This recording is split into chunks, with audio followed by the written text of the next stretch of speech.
الحمد لله والصلاة والسلام على رسول الله. در حمد صلاة و سلام رسته اسلام د ژوند بشپړ نظام قرآن عظیم الشان الهی ستر کلام رستنی نړیوال الهی پیغام د آسمانی پیغامونو په لړ کې قرآن عظیم الشان الهی ستر کلام رستنی نړیوال الهی پیغام د دین ستر وثیقه د دین ژبه د ژوند لارښود او قانون د اسمان او ځمکې ترمنځ تړاو اسماني میثاق او اسماني ستره وحیه د ژوندانه د سمې لارې لارښود د الهي فرمانونو مجموعه ځلانده ډیوه د روحاني عالم لمر د اخروي تلپاتې ژوند نقشه د الله تعالی د ذات او صفاتو او د ژوندانه د هدف لارښود الهي پراخه رحمت د قانون او حکمت سرچینه د ذکر فکر دعا او بندګۍ کتاب او د پیغمبرانو د سالار د رسالت ستره تلپاتې معجزه ده دغه عظیم الشان پیام الله تعالی په سترو صفاتو ستایلی لکه کریم حکیم عظیم مجید عزیز بشیر نذیر نور مهیمن علی رحمت شفا فرقان تنزیل مبارک او داسې نور دغه ټول د قرآن په عظمت شرافت او سپېڅلتیا دلالت کوي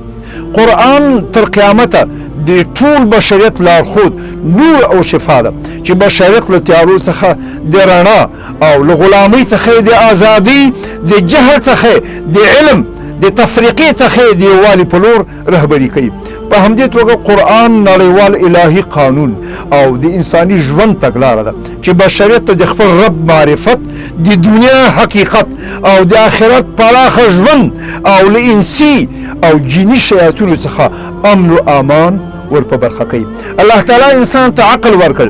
او د د بدن اداره د ته وسپارله لکه څنګه چې سترګې په لیدلو کې استقلال نه لري او رڼا ته اړتیا لري همدارنګه عقل هم د ښو او بدو په معرفت کې مستقل او آزاد نه بلکې د وحی رڼا ته المن بریخي الله تعالی خپل بندگان عبس او بې هدفه نه دي پیدا کړي پوه انسان هغه ده چې د خپل ځان د وجود په حکمت پوسي او په بشپړ بصیرت او پوهې سره خپل ژوند ته ادامه ورکړي له همدغه عمله الله تعالی په خپلو بندګانو ډېر مهربانو بشریت په تیارو کې حیران پرې نښود د تاریخ په بېلابېلو پړاوونو کې دوی ته پیغمبران علیهم السلام راولېږل او وروستنی پیغمبر محمد مصطفی صلی الله علیه وسلم او وروستی نړیوال پیغام قرآن عظیم الشان دوی ته نازل کړ د الله تعالی سپېڅلي استازي امام الانبیا صلوات الله وسلامه علیه دغه ستر پیغام د ژوند په ټولو اړخونو کې غالب او حاکم ګرځولی په تقریبي ډول 1200 کاله د نړۍ په سترې برخې د واکمنۍ سابقه لري مګر په ډېر تعصب سره باید ووایو چې څه وخت کېږي چې د رهبرۍ څخه ګوښه کړ شو او پر ځای د بشر په لاس جوړ شوي قوانین حاکم وګرځول شول په داسې حال کې چې دغه ستر عظیم الشان الهي پیام د ټول بشریت رهبري او لارښوونه غواړي د قرآن کریم د نزول څخه مخکې بشریت په تورو تیارو کې پروت او د آدم اولاد په رنګارنګ اعتقادي اخلاقي او اجتماعي رنځونو اخته چې د قرآن د ځلانده نوراني پلوشو په راکوزېدو سره روښنایي او د شفا نسخه نازله شوه د الله تعالی سپېڅلي پیغمبر په پاک زړه د قرآن کریم د نزول هدف د جهل کفر او شرک له تیارو څخه د علم ایمان او د توحید روښنایي ته د بشریت راویستل او په دغه روښنایي کې هغوی ته سمه سیخه او په ښه لاره ورښودل دي پرته له شکه چې اوسنی انسان د جاهلیت شقاوت بدبختي او ماده پرستي په تورو تیارو کې پروت دی د اسلام نه پرته له هیڅ چا سره د بشریت د خلاصون چاره په سترګو نه ښکاري الله جل عظمته دغه کتاب ته د شفا نسخه ویلې ده چې د زړه رنځونه لکه تکبر حسد عناد کینه د دنیا حرص د آخرت څخه غفلت باطل او فاسد عقاید پکې معالجه کیږي په دغه ستر پیغام د عمل په نتیجه کې به امت د عزت سیادت او قیادت مقام ته رسیږي او ملتونه به د امن سولې عدل او انصاف په سوري کې ژوند ته سره کوي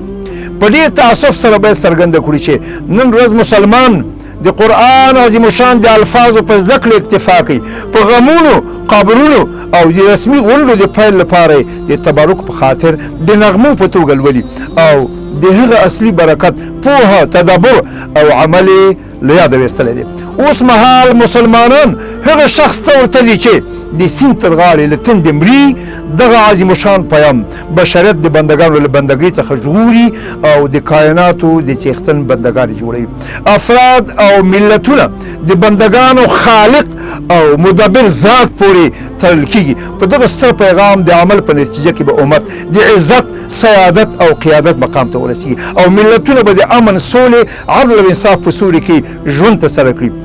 پرته له شکه چې اوسنی انسان د جاهلیت او بدبختی او ماده پرستی په تورو تیارو کې پروت دی د اسلام نه پرته هیڅوک د دې د خلاصون برنامه نه لري نو پر دې اساس قرآن د اسلامي امت اساسي قانون د کائناتو د خالق بشپړ هدایت او کامل الهي پیام دی چې افکار او عقاید او اخلاق او عبادات او معاملات اقتصاد او سیاست جګړې او سولې او د نړیوال سیاست احکام ته شاملېږي د اسلام مخالفین او د اسلام ضد ځواکونه په بې ځایه پروپاګند لاس پورې کوي او وایي چې اوس خو د پرمختګ او د اټوم دور دی په دې کې 1400 کلن زول اسلام نه چلیږي مګر د اسلام د مخالفینو دغه وینا په حقایقو نه ده ولاړه بلکې دا د ناپوهۍ خبره ده دوی د قرآن کریم او نبوي سنتو مطالعه نه ده کړې اسلام خو په نظري توګه قرآن کریم او په عملي ډول د پیغمبر صلی الله علیه وسلم مبارک سیرت دی که چېرته هغوی د قرآن او نبوي سنتو په مطالعه لاس پورې کړی داسې ناوړه او د جهل نه ډکې خبرې به نه وای کړې د تحقیق او څېړنې اصول خدا دي چې ته د یو شي خلاف خبره کوې څه دلیل لرې د مسلمانانو اصلي طبقه له لویدیځوالو اغېزمنه برېښي هلته د ساینس او دین ترمنځ لوی ټکر تېر شوی او په خلاف دوه غبرګونونه کمونیستي او سیکولاریستي رامنځته شوي څه وخت چې د اسلامي هیوادونو ځوان نسل اروپا ته د زده کړې لپاره سفر وکړ له ځان سره یې دغه دواړه تصوره خپلو هیوادونو ته راډیر نه کړه له بلې خوا د زیاتر مستعمره اسلامي هیوادونو تعلیمي نصاب استعمارچانو جوړ کړی لارډ میکال انګریز ویلي و چې زه به د هندوستان لپاره په داسې تعلیمي نصاب لاس پورې کوم چې د ځوان نسل هډوکې وینه به د هندوستاني وي مګر مغز به د انګریزي په اسلامي هیوادونو کې اوسنی کړکېچ د همغه جنایت نتیجه ده چې په تیر تاریخ کې د مسلمانانو مشرانو سرته رسولې دا اوس وخت د مسلمان لویه ستونزه په شرعي او ساینسي علومو کې وروسته پاتې والی دی د شرعي علومو څښتنان په ساینس نه پوهېږي او د ساینس ماهرین په شریعت نه پوهېږي په داسې حال کې چې اوسني معاصر علوم هر څومره چې پر مخ ولاړ سي یوازې 1400 کاله پخوا د قرآن او نبوي سنتو د اشارو په تشریح لاس پورې کوي سبحانك اللهم وبحمدك أشهد أن لا إله إلا أنت أستغفرك وأتوب إليك